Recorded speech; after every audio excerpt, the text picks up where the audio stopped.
말씀은 요한복음 17장 2절 3절 말씀입니다.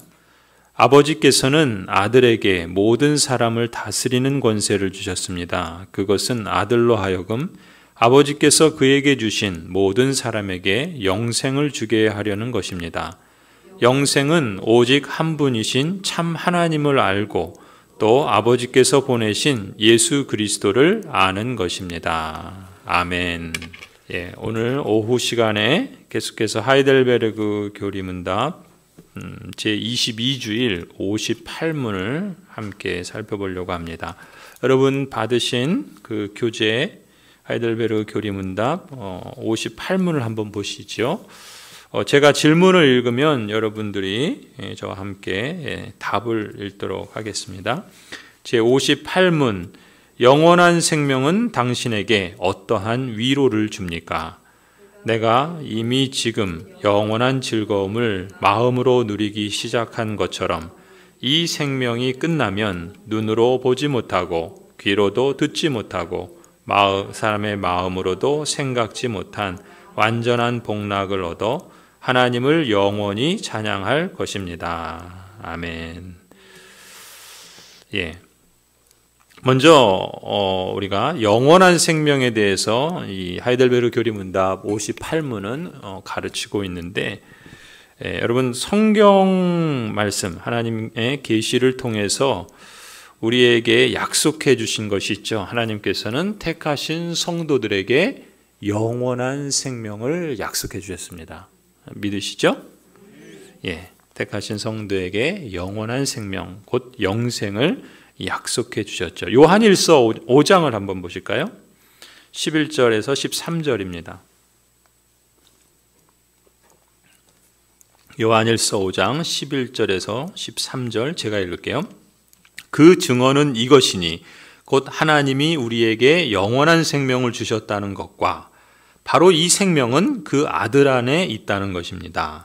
그 아들을 모시고 있는 사람은 생명을 가지고 있고 하나님의 아들을 모시고 있지 않는 사람은 생명을 가지고 있지 않습니다. 나는 하나님의 아들의 이름을 믿는 사람들인 여러분에게 이 글을 씁니다. 그것은 여러분이 영원한 생명을 가지고 있다는 것을 알게 하려는 것입니다. 아멘. 김중희 목사님이 요한일서를 강의하고 계시는데 이 부분을 제가 길게 설명하지는 않을 거고요. 이 요한 사도께서는 뭐라고 말씀하십니까? 하나님께서 우리에게, 즉 성도에게, 하나님의 택하신 백성들에게 영원한 생명을 주셨다라는 것이죠. 그리고 그 생명은 그 아들 예수 그리스도 안에 있다라는 것을 선언하듯이 증언하고 있습니다. 그래서 그 아들을 모시고 있는 사람은 생명을 가지고 있고 하나님의 아들을 모시고 있지 않은 사람은 생명을 가지고 있지 않다. 그런데 내가 이 글을, 이 요한 서신을 성도들에게 쓰는 것은 하나님의 아들의 이름을 믿는 여러분인 성도들인 여러분에게 이 글을 쓰는 목적은 여러분이 영원한 생명, 곧 영생을 가지고 있다는 것을 알게 하려는 것이다. 지금 이 말씀이죠. 그렇죠? 그러니까 하나님의 백성들에게, 하나님의 택하신 언약 백성들에게 하나님은 영원한 생명, 곧 영생을 주셨다라는 거예요. 그렇죠? 그리고 달리 말해서 하나님의 아들의 이름을 믿는 사람들에게 사람들은 영원한 생명을 갖고 있다. 그것을 알게 하기 위해서 이 편지를 쓴다. 이렇게 말하고 있어요. 그러니까 그런 점에서 물론 이 요한서신은 1세기 초대교회 성도들에게 보낸 편지이지만 그것을 조금 더 연장해서 오늘 21세기를 살아가는 저나 여러분, 하나님의 언약 백성들에게도 하나님께서 영원한 생명을 주셨죠. 그렇죠? 믿으시죠? 하나님의 그 택하신 백성들에게 영원한 생명을 주셨습니다. 그렇죠? 아니에요? 그렇죠? 저보다 더 졸리신 것 같아요. 무슨 뜻이죠? 잠 깨라 이런 뜻인 것 같아요. 아무튼 생명을 주신 것에 대해서 아멘. 아멘입니다. 맞습니다. 하나님께서 영원한 생명을 주셨다. 그래서 여러분 영원한 생명을 가지고 있다. 그거죠? 예, 그렇습니다. 자, 이게 지금 우리가 하이델베르그 교리문답은 지금 우리의 신앙 고백 가운데 사도신경으로 신앙 고백을 할 때 우리가 뭐라고 고백합니다. 죄를 사하여 주시는 것과 몸이 다시 사는 것과 영원히 사는 것을 믿사옵나이다. 그렇게 고백하잖아요. 그렇죠? 예, 그래서 하나님께서는 죄를 사하여 주시는 은총을 택하신 하나님의 언약 백성들에게 허락해 주셨죠. 그렇죠? 죄를 사해 주시는 은총을 주셨습니다. 그리고 그 죄사함의 결과가 뭐라는 거예요? 두 가지라는 거예요. 뭐예요? 몸이 다시 사는, 몸의 부활의 그 은혜와 또 하나는 뭐예요? 영원히 사는 그 영생의 은혜. 그러니까 죄사함의 은총으로 인해서, 죄사함의 결과로 인해서 하나님께서는 성도에게 몸이 다시 사는 것, 곧 몸의 부활을 약속해 주셨고, 또 영원히 사는 것, 곧 영생의 복을 약속해 주셨다는 거예요. 그러니까 몸의 부활과 영생은 죄사함의 결과로 하나님이 주신 것이다. 그것을 우리는 사도신경을 통해서 고백하고 있죠. 그래서 성령 하나님의 사역이 우리 김중희 목사님도 그 강조를 하셨죠. 우리 그 뭐 할 때요? 예. 뭐 할 때요? 한 달 동안 뭐 했죠? 우리 오후 예배 때? 그렇죠. 니케아 신경 하셨죠. 니케아 신경 할 때 이제 맨 마지막 지난주 아니에요? 지난주에 성령의 그 사역을 하시면서 성령의 사역 가운데 그 생명과 관련된 그런 부분들을 강조하셨는데 맞죠? 우리 김 목사님 어디 계세요? 예. 맞죠, 목사님? 예, 우리 목사님 통해서 확인을 받았습니다. 그 성령의 그 사역 가운데 생명을 주시는데 그 몸이 다시 사는 몸의 부활과 영원히 사는 영생은 영생의 복은 죄사함의 결과로 주신 것이다 라는 것이죠. 자, 그런데 이제 이 죄사함의 결과로 주시는 몸의 부활과 영원한 생명이라고 하는 이 축복은 하이델베르그 교리문답 58문을 보시면 우리가 이제 앞서 몸의 부활에 대한 교리를 한번 몇 차례 걸쳐서 살펴보았고요. 오늘은 이제 영원한 생명에 대한 그 부분을 우리가 함께 살펴보는데 그 질문을 뭐라 그럽니까? 58문. 영원한 생명이 성도에게 주는 위로가 무엇입니까? 그러죠. 그렇죠? 영원한 생명이 성도에게 주는 위로. 그것이 무엇입니까? 라고 교훈하는데 이 하이델베르그 교리 문답을 보시면 성경이 말씀하는 영원한 생명, 즉 영생에 대한 교리를 가르치면서 강조하는 점이 있어요. 이 하이델베르그 교리 문답을 통해서 우리가 주목할 점이 이건데 여러분 흔히 영원한 생명, 즉 영생하면 흔히 갖는 생각이 뭡니까? 우리 육신이 죽은 후에, 그렇죠? 사후에 천국에서 영원토록 사는 것을 보통 영원한 생명과 결부시켜서 생각합니다. 그죠? 영생하면 어떤 생각? 어떤 생각이 들어요? 이게 제가 발음이 이렇게 자꾸 세죠? 말과 생각이 지금 막 이렇게 연결이 안 되고 있어요. 이게 지금 시차도 적응이 안 되고 언어도 지금 적응이 안 되는 것 같아요. 별로 영어도 안 썼는데 이게 이렇게 왔다 갔다 하면요, 한국말도 못하고 영어도 못해요. 참 나그네요. 인생은 참 나그네. 그러니까 영원한 본향을 사모하면서 살아야 돼요. 여기서도 저기서도 우리는 나그네로 사는 것 같아요. 예, 이 영원한 생명이 성도에게 주는 위로, 특히 이 하이델베르그 교리 문답은 뭘 강조하냐면요, 제가 자꾸 지금 딴 데로 가고 있어요. 이 영원한 생명 하면은 보통 흔히 뭘 생각하냐면 육신이 죽은 후에 천국에서 영혼이 영원토록 사는 걸 보통 생각해요. 그렇죠? 그런데 여기엔 세 가지 오류가 있어요. 오해가 있어요. 첫 번째 오해는 뭐냐면은 영생은, 성경이 말하는 영원한 생명은 꼭 육신이 죽은 후에 주시는 것이냐? 라는 오해예요. 무슨 얘기냐면 영생, 달리 말해서 구원을 오는 세상의 문제로만 생각하는 오해가 있다는 거예요. 물론 우리 이제 하이델베르 교리문답에서 나오겠지만 내세, 곧 오는 세상에서의 생명이 영생이거든요. 그 영생이라는, 영원한 생명이라는 말의 그 헬라어는 오는 세상의 생명이라는 뜻이에요. 조의 아이노스 맞나요? 이것도 안 되네. 오는 세상의 생명이에요. 이 오는 세상의 생명이 영생인데 그건 분명히 있어요. 그러니까 구원을 내세의 문제로만 생각하는데 사실은 이건 오해죠.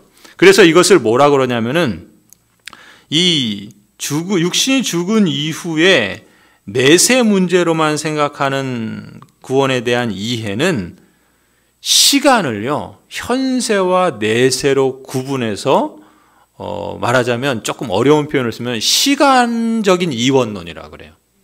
그러니까 시간적인 이원론에 빠져 있는 거예요. 그러니까 이원론이라는 것은 일종의 그 두 가지가 서로 상반되고 또 두 가지로 오늘 정말 이게 설명이 안 되네요. 그러니까 두 가지로 이루어져 있다라는 거예요. 그러니까 두 가지로 설명하라는 거예요. 서로 반대되는. 그러니까 시간을 현세와 내세 두 가지로 이렇게 생각하는데 이 구원의 그 문제를 그러니까 현세와 내세 가운데 내세의 문제로만 생각한다는 거예요. 오는 세상의 문제로만 생각한다. 이걸 시간적인 이원론이라고 그래요. 또 하나는 뭐냐면은 영원한 생명을 천국에서만 주시는 것. 그러니까 이거는 약간의 우리가 생각하는 하나님 나라가 아니라 천국 하면은 보통 말하는 흔히 천당. 뭐라 그러죠? 예수 믿고 천당, 예수 천당, 불신지옥. 우리 예전에 그랬잖아요. 그러니까 그때 이 천당은 뭐예요? 장소적으로 이 땅이 아니라 죽음 이후에 가는 어떤 저세상. 그걸 천당이라고 보통 그러죠. 이렇게 생각하는 거예요. 그러니까 구원을 이 땅의 문제로 여기지 않고 죽음 이후에 하늘의 문제로만 생각하는 오해예요. 이걸 공간적 이원론이라고 그래요. 그러니까 이 땅과 하늘을 이렇게 서로 두 개를 대립하는 그 요소로 보고 이것을 별개의 문제로 여기며 특히 이 구원의 문제를 이 하늘의 문제로만 여기는 것이죠. 이걸 공간적 이원론의 오해가 있다고 그래요. 그리고 또 영원한 생명을 말할 때 영혼이 구원받는, 영혼이 영원토록 사는 것을 말해요. 벌써 이거는 뭐가 틀렸다는 거 분명히 알죠. 우리 앞에 바로 뭐 배웠습니까? 그렇죠. 몸이 다시 부활하는 걸 배웠거든요. 몸의 부활을 성경은 말하고 있는데 영생하면은 영혼이 영원토록 사는 걸 보통 생각한단 말이에요.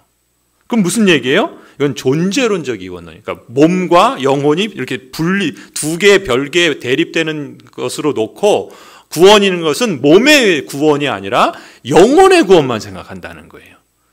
그러니까 이거는 존재론적인 이원론이라 이렇게 말하는데, 그러니까 이 영생의 문제를, 영원한 생명의 문제를 죽은 후에, 그러니까 그 살아있는 이 땅에서의, 그러니까 살아있는 것이 아니라 죽은 후에, 그리고 이 땅에서의 삶이 아니라 저 세상에서의 삶, 그리고 몸의 문제가 아니라 영혼의 문제로만 이렇게 생각하는 오해를 낳고 있고 또 그렇게 생각한다는 거죠. 그럼 과연 성경이 그렇게 가르치냐라는 거예요. 오늘 우리가 그 하이델베르 교리문답에서 볼 수 있는 건 그렇지 않다라는 거죠. 물론 성경은 우리가 죽은 이후에 영원한 천국 그리고 우리의 영혼의 구원에 대해서 말씀하고 있습니다. 하지만 성경은 이미 이 땅에서 시작된 영원한 생명의 축복에 대해서도 강조하고 있어요. 무슨 얘기입니까? 그러니까 아까 그 시간적 그 이원론의 문제는 뭐예요? 내세만이 아니라 현세, 지금 이 땅에서, 그러니까 이 세상에서, 지금 그 다음에 하늘만이 아니라 이 땅에서. 그리고 또 뭐예요? 영혼만이 아니라 몸까지도. 이게 사실은 전인적인 구원을 성경은 말씀하고 있다는 거예요. 그러니까 하이델베르그 교리문답이 바로 이 점을 강조하고 있어요. 성경은 이미 이 땅에서 시작된 영원한 생명의 축복에 대해서도 강조하고 있다는 거예요. 근데 이거는 하이델베르그 교리문답만 강조하는 게 아니고요. 사실은 종교개혁자들과 청교도들과 우리 개혁신앙의 선배들이 성경의 가르침을 통해서 강조한 내용이에요. 그러니까 성경 자체가 우리에게 말씀하고 있는 내용인데 우리가 보통 오해하고 있는 거죠. 어쩌면은 다른 그리스 헬라 철학에 의해서 시간적인 이원론, 공간적인 이원론, 또 존재론적인 이원론의 오류 가운데 빠져 있는 그런 영향이기도 해요. 자, 그러면 이제 오늘 우리 하이델베르그 교리문답 58문을 보겠습니다.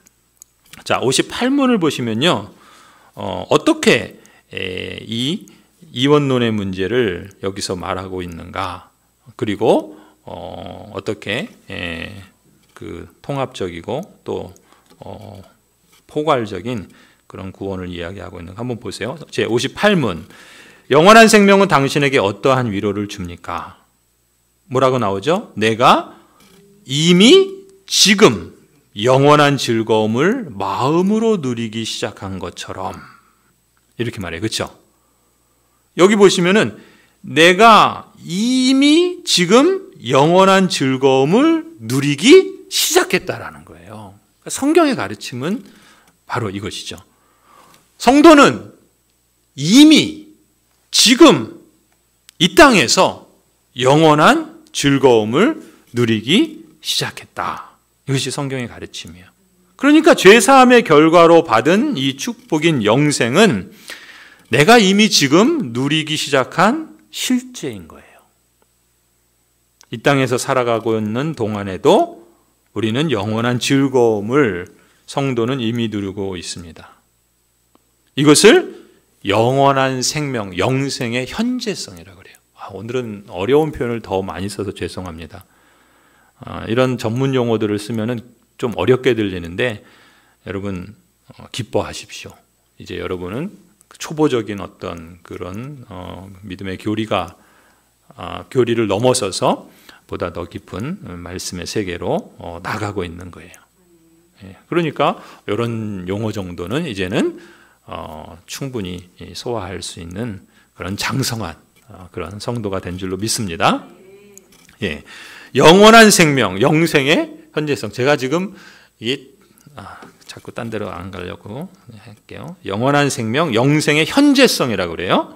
자, 근데 여기 보시면은 요 내용에 대해서 우리가 다음 주에 볼 거예요. 오늘은 이제 이런 전체적인 구조에 대해서만 말씀을 드리는데, 내가 이미 지금 영원한 즐거움을 마음으로 누리기 시작했다. 영어 표현에서는 내가 이미 지금 영원한 기쁨. 우리 교회 핵심 가치 두 번째가 뭡니까? 그렇죠. 즐거움이죠. 재미나는, 재미있는 그런 교회잖아요. 여기서 그렇게 말해요. 영원한 즐거움. 그러니까 영생을 뭐라고 표현해요? 영생은 보통 그러니까 이제 오해하는 게 그거예요. 그러니까 우리가 그 기독교의 그 영생을 말할 때 흔히 사람들도 영생이라고 하면은 이제 죽어서 영원토록 사는 걸 영생이라고 생각해요. 그러니까 얼마나 지루하겠어요. 그러니까 이게 참 농담이지만 천국 가느니 불가마가 있는 지옥에 간다는잖아요. 거기 불가마가 얼마나 좋습니까? 땀도 쫙 빼고 또 얼마나 따뜻하고 뭐 좋잖아요. 그렇죠? 이게 잘못된 거예요. 이거 잘못된 거. 그죠?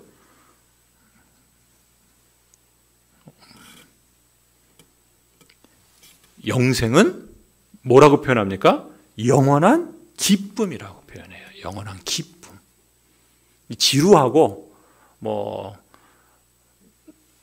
이게 이 세속 문화의 영향인 거예요. 예배 드리는 걸 지루하게 여기다 보니까 영원토록 사는 걸 그거 어떻게 지루해서 어떻게 사냐? 차라리 그냥 불가마 가서 그냥 몸 지지고 그렇게 사는 게 낫지.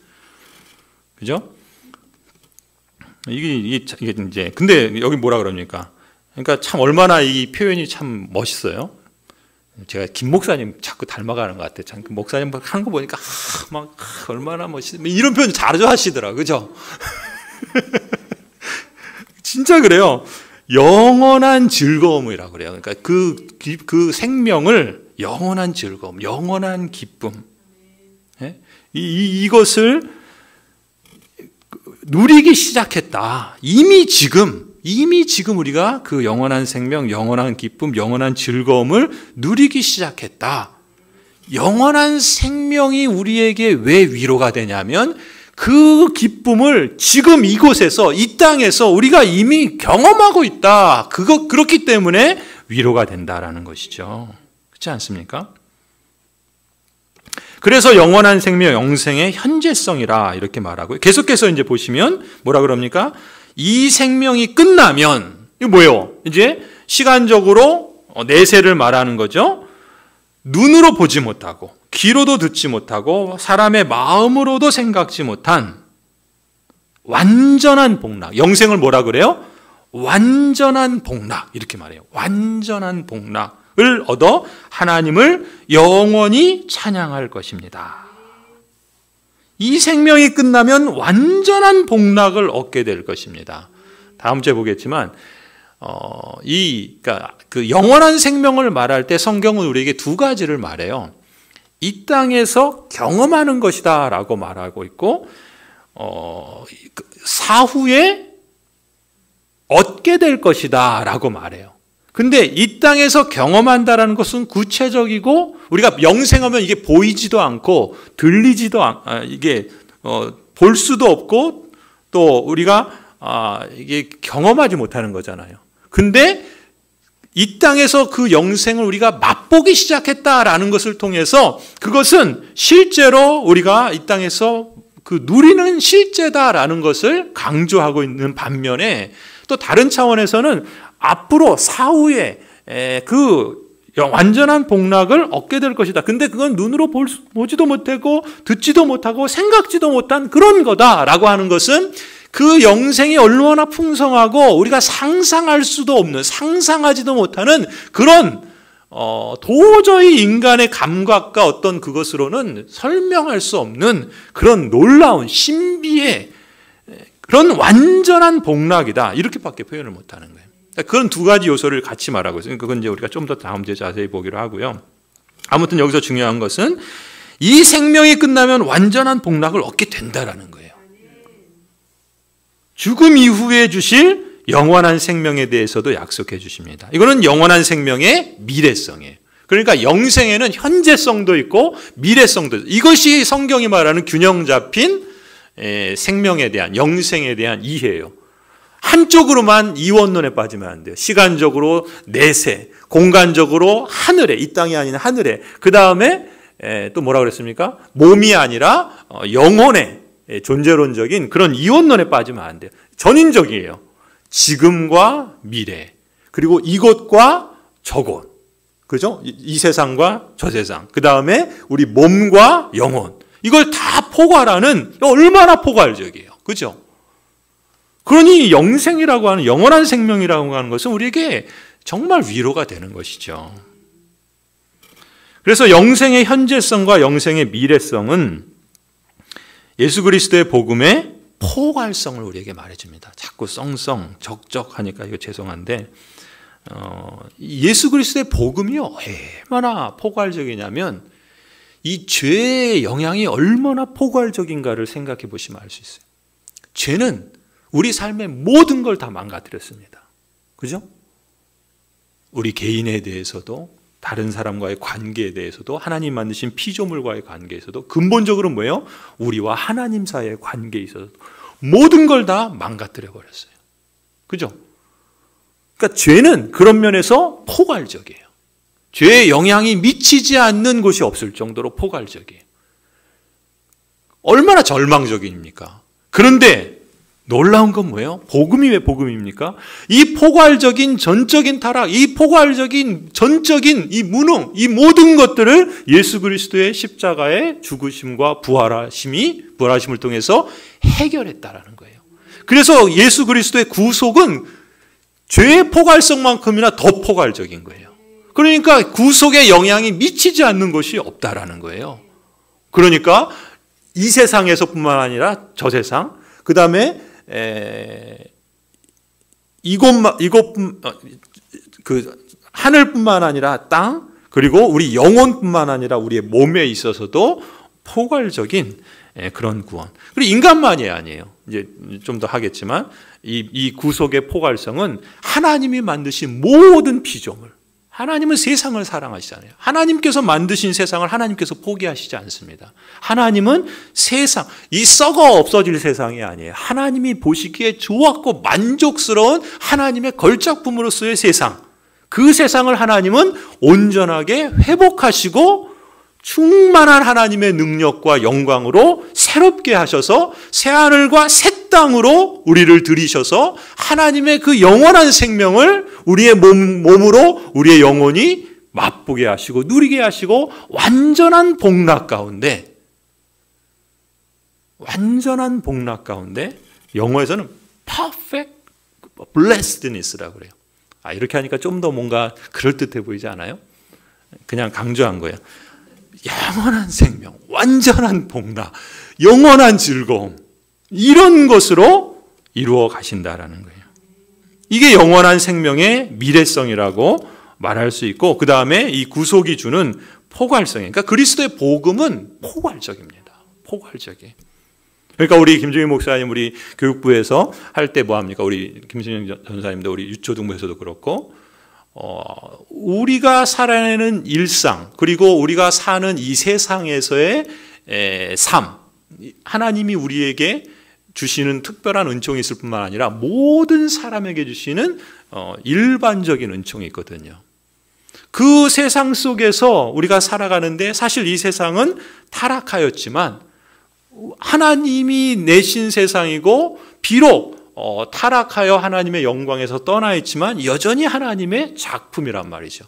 그래서 하나님은 우리로 하여금 이 세상 속에 데려가시지 않고 이 세상 속에 살게 하시면서 하나님의 구속받은 사람으로서 이 세상을 얼마든지 하나님의 시각과 하나님의 말씀과 하나님의 표준을 따라서 그것보다 더 포괄적이고 더 그것을 아우를 수 있는 그런 안목과 그런 능력 가운데 그것을 누리게도 하시고, 또 그것을 거기에 빠지지 않고 거기에서 오히려 그걸 변화시켜 나가는 그런 사람으로 우리를 이끌어 가신다는 거죠. 그래서 우리가 이 세상의 여러 가지 작품이나 또 여러 가지 세상의 어떤 그런 문화적 요소들까지도 그리스도인의 시각으로 그것을 해석하고, 또 그것을 우리가 그냥 배타적으로 버리기만 할 것이 아니라 그것을 우리가 소화해내고 또 거기서 변화를 이루어내며 하나님의 사람으로서 이 땅에서의 생명을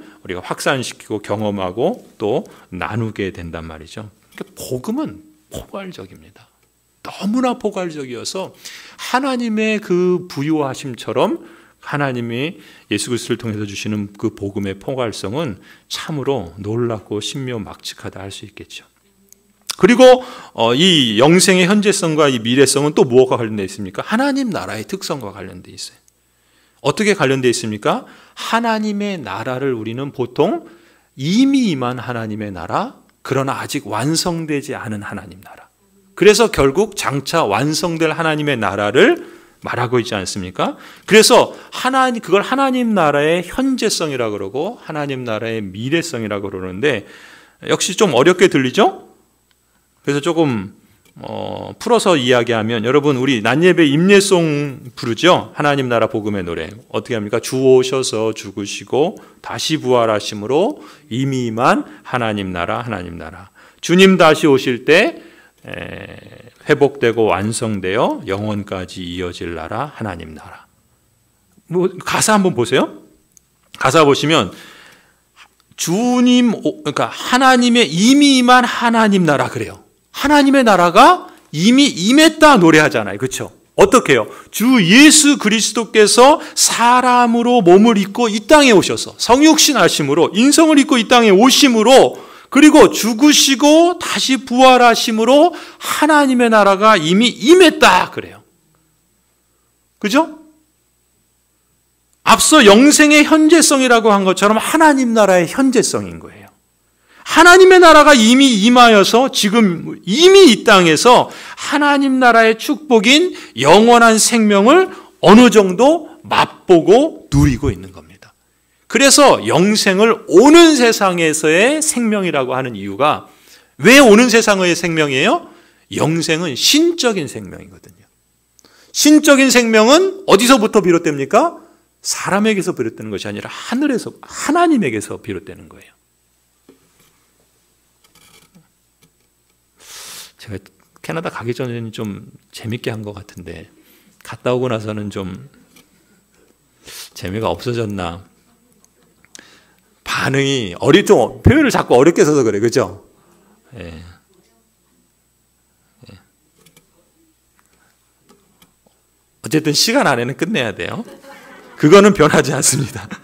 예, 자, 하나님 나라에 지금 뭘 말씀드리냐면은 영생과 하나님 나라의 관계를 말하면서 영생이 현재성이 있고 영생의 미래성이 있는 것처럼 하나님 나라의 현재성이 있고 하나님 나라의 미래성이 있다라는 것을 그 영생과 하나님 나라의 특성을 연관시켜서 말씀드리는데, 지금 우리 노래하는 것처럼 하나님의 나라가 이미 임했다라는 것을 지금 노래했잖아요. 그리고 또 그 다음에 뭐라 그럽니까? 주님 다시 오실 때 회복되고 완성되어 영원까지 이어질 나라, 하나님 나라. 그죠? 예, 아멘. 주 예수 그리스도께서, 이게 무슨 얘기예요? 주 예수 그리스도께서 재림하실 때 이미 임한 하나님의 나라가 온전히 회복되고 완성될 것이다 라는 노래죠. 그리고 하나님의 나라가 영원까지 이어질 것이다 우리가 고백하는 거죠. 영생의 미래성이라고 한 것처럼 하나님 나라의 미래성이라 이렇게 말할 수 있어요. 그러니까 하이델베르그 교리문답은 앞서 뭐라 그랬습니까? 내가 이미 지금 영원한 즐거움을 마음으로 누리기 시작했다. 이건 뭘 가르치는 거예요? 영생의 현재성을 말하는 거예요. 그 다음에 이 생명이 끝나면 눈으로 보지 못하고 귀로도 듣지 못하고 사람의 마음으로도 생각지 못한 완전한 복락을 얻어 하나님을 영원히 찬양할 것이다. 이건 뭐예요? 영생의 미래성, 즉 하나님 나라의 미래성과 연결시켜서 이해할 수 있는 것이죠. 그래서 영원한 생명을 단지 사후에 죽고 나서의 문제로만 받아들이면요, 우리가 사도신경에서 영원히 사는 것을 믿사옵나이다 라고 하는 고백은요, 이것이 그 영생의 미래성만 연관된다면 이 사도신경의 이 고백은 우리의 현재의 삶에 별 유익을 주지 못하겠죠. 그렇지 않습니까? 하지만 성경은 그렇게 가르치지 않고 그걸 기초로 해서 하이델베르그 교리문답은 영원한 생명의 이 약속이 지금 여기 현재 나의 삶, 우리의 삶에 직접적으로, 간접적으로 영향을 미치는 의미 있고 유익한 교리다라는 것을 일깨워주는 거예요. 그러니까 우리가 이 사도신경이든 니케아 신경이든 우리의 신앙을 고백하는 것이 왜 우리에게 의미가 있는가? 이것이 앞으로 미래적으로 있을 축복을 우리에게 약속하고 말씀하는 것뿐만 아니라 내가 오늘을 살아가는 삶의 현장에서 영향을 끼친다는 거예요. 그렇잖아요? 내가 오늘 내 삶의 현장에서 주일을 하나님 앞에 드리며 하나님을 예배하고 성도들이 함께 교제하고 또 함께 주님의 선하신 뜻을 우리가 그러니까 회의하고 또 함께 그것을 계획하고 실행하고 또 실천하면서 하나님을 예배하는 것 아니겠습니까? 그런 것처럼 우리가 일상에서, 우리의 일터에서, 또 가정에서, 우리의 일상적인 삶의 현장에서 거기서도 우리는 하나님의 그 사람으로서 이미 주신 그 하나님의 그 영원한 즐거움을, 영원한 기쁨을 맛보며 또 그것을 실감하며 이 땅에서 살아가고 있다라는 거죠. 그리고 그것이 이제 주님 재림하실 때 완벽한 그 기쁨과 완벽한 그 축복, 그것으로 완성될 거다라는 것을 소망하면서 살아가는 겁니다. 그러니까 우리가 뭐라고 노래해요? 네, 우린 그 나라의, 그렇죠, 소망의 날을 앞서 산다 그러잖아요. 그렇죠? 우리는 그 나라에 속한 사람들이다. 이 세상 속에 살고 있지만, 무슨 얘기예요? 이 세상은 썩어 없어질 그냥 죄 많은 이 세상으로 그냥 끝나버리는 게 아니라는 거예요. 우리가 이 세상 속에 살고 있다는 것은 하나님께서 만드신 이 세상을 우리는 부정하지 않는다는 거예요. 그러나 이 세상에 속한 사람으로 살지 않고 하나님 나라에 속한 사람으로 다르게 살아간다는 거죠. 그럼으로써 하나님의 나라가 여기 있다라는 것을 우리는 증언하는 그런 삶을 사는 사람들이라는 거예요. 우리는 그 나라의 증인된 자들이요. 그래서 전혀 다른 삶을 살아가고 있다라는 거죠. 우리는 그 나라에 속한 사람들로 이 땅을 밟고 살아가죠. 무슨 얘기예요? 하늘, 저 세상 이것만 우리가 추구하는 것이 아니라 이 땅, 지금 여기에서의 삶도 우리에게 중요한 소중한 가치가 있는 삶이라는 거예요. 그리고 이 땅을 밟고 살아가지만 이 땅의 세속적 가치를 따라서 사는 것이 아니라 하나님 나라의 가치를 따라서 그 나라의 증인된 자로서 다르게 산다는 거죠. 어떻게 해요? 그러니까 이 땅에서의 삶을 살아가며 소망의 날을 바라보고 그 날을 마치 내가 지금 오늘을 그 날을 맞이하는 사람처럼 그 소망의 날을 앞서서 살아가고 있다라는 것이죠. 이게 지금 영생이 주는 이 포괄적이고 또 균형 잡힌 그런 성경의 가르침이고 이해라고 말할 수 있어요. 그러니까 하델베르그 교리문답은 그런 점에서 우리에게 지금 여기 그리고 현재 나의 삶 그리고 우리의 삶에 직접 간접적인 영향을 미치는 유익한 교리다라는 걸 일깨워 줍니다. 또 하나 이제 마지막으로 우리가 볼 것은 역사라고 하는 관점을 우리는 그리스도인은 이것을 통해서 영원한 생명을 통해서 조금 더 이 세상과는 다른 관점을 갖게 되죠. 무슨 얘기입니까? 이 역사라는 건 뭐 시간이라고 보죠. 이 역사의 시간이라는 관점에서 보면은 우리는 앞서 말한 것처럼 하나님 나라 우리는 이미 임하였지만 아직 완성되지 않았고 재림 때 장차 완성될 그때를 살아가고 있죠. 그러니까 이미 임하였지만 아직 완성되지 않았어요. 언젠가 완성될 거예요. 언제요? 주님께서 재림하실 때. 그러니까 지금 우리는 어디를 살아가고 있는가? 우리가 살아가고 있는 때, 우리는 어느 때를 살아가고 있는가 하면은 주님께서 이 땅에 오심으로 십자가와 부활로 이루신 하나님의 나라. 그래서 영원한 생명을 이미 맛보며 살아가게 하신 그 시점을 통과해서 지나서 그렇지만 장차 다시 재림하실 때 그래서 하나님의 그 완전한 복락 가운데 완성하실 그때는 아직 안 왔으니까 아직 완성되지 않았으니까 이 전에 있는 거예요. 그러니까 이 중간에 우리가 지금 살아가고 있다는 거예요. 성경은 이걸 뭐라 그래요? 종말이라 그래요. 종말. 보통 우리가 말세야 그러잖아요. 그렇죠? 말세야라는 건 말세는 언제를 말하냐면 예수님께서 이 땅에 오신 그때부터 예수님께서 다시 오실 그 사이의 기간을 다 말세라고 그래요. 그러니까 말세는 지금만 말세가 아니라 1세기도 말세였고 2세기도 말세였고 뭐 15, 16세기도 말세고 지금도 말세고 주님이 오실 그날까지는 다 말세예요. 종말이에요. 그렇죠? 종말이에요. 그러니까 우리는 지금 이 중간 시기를 살고 있어요. 성경은 이걸 종말이라고 부르고 있죠. 그러니까 이미 임하였지만 아직 완성되지 않은 이미 영생의 맛을 영원한 즐거움을 맛보기 시작했지만 아직 완전한 복락은 완성되지 않은 그래서 그 완전한 복락의 때를 기다리고 소망하며 이 땅을 살아가고 있는 거죠. 그러니까 우리는 역사를 어떻게 보냐면 우리는 선지자적인 비관주의로 역사를 봅니다. 무슨 얘기냐면 이 역사는 끝난다라는 거예요. 그죠? 이 역사는 하나님의 심판으로 끝납니다. 그러니까 비관주의죠. 그죠? 근데 왜 선지자적인 비관주의? 무슨 얘기입니까? 선지자는 뭐예요? 그 역사 속에서 이스라엘 백성들이 죄악 가운데 살아갈 때 그래 너는 죄악 가운데 살아니까 너는 망하고 말 거야. 그래서 선지자들은 자기들만의 세계를 살아가지 않고 그 죄악된 세상 속에서 선지자적인 외침으로 구원의 일들을 행하며 하나님의 나라로 초대하고 있단 말이죠. 그래서 우리는 이 세상이 비록 하나님의 심판으로 끝날 세상이지만 그래서 새로운 세상, 새로운 땅, 새로운 하늘이 임하게 될 것이지만 그렇기 때문에 이 세상을 포기하거나 이 세상 사람들을 포기하지 않고 오히려 선지자적인 부름과 외침으로 하나님의 나라가 여기 있습니다. 하나님의 나라의 생명이 여기 있습니다. 우리가 그 맛을 보고 그 맛을 함께 누리며 살아가십시다.